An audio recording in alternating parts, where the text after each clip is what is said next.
Quiet Leadership is an important book to me. I wrote it between 2002 and about 2005, and it came out in 2006.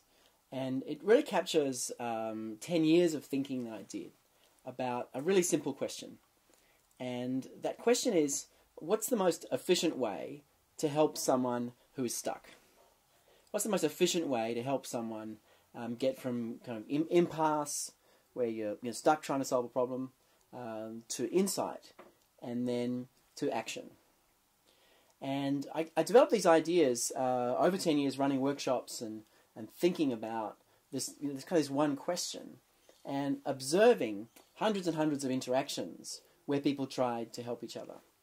And one of the things I got really clear about was this moment of insight was really the central driver of change.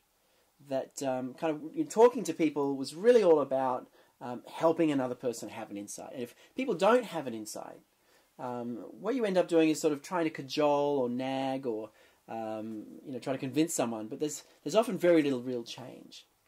And so the book is all about how do you bring others to insight.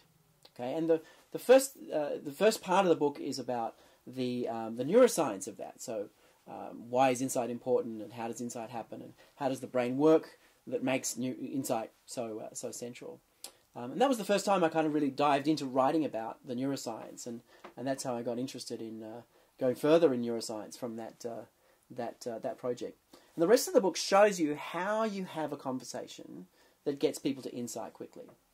And the goal of the work is to learn how to bring someone from impasse to insight to action in under 5 minutes. I find that without the training that's in the book, that rarely happens, very rarely, even in half an hour or an hour. Less than 1 in 20 interactions result in someone having an insight. But with the kind of training that's in the book, especially if it's added or includes some one-to-one training, we find that you can get about 75% of interactions to the point where someone has an insight and knows what to do next in literally 5 minutes. And that's what really the book is about. How do you help someone who's stuck most efficiently? We haven't got a lot of time to get unstuck. And surprisingly, it's not about the leader or the coach having great ideas. The word quiet leadership captures it.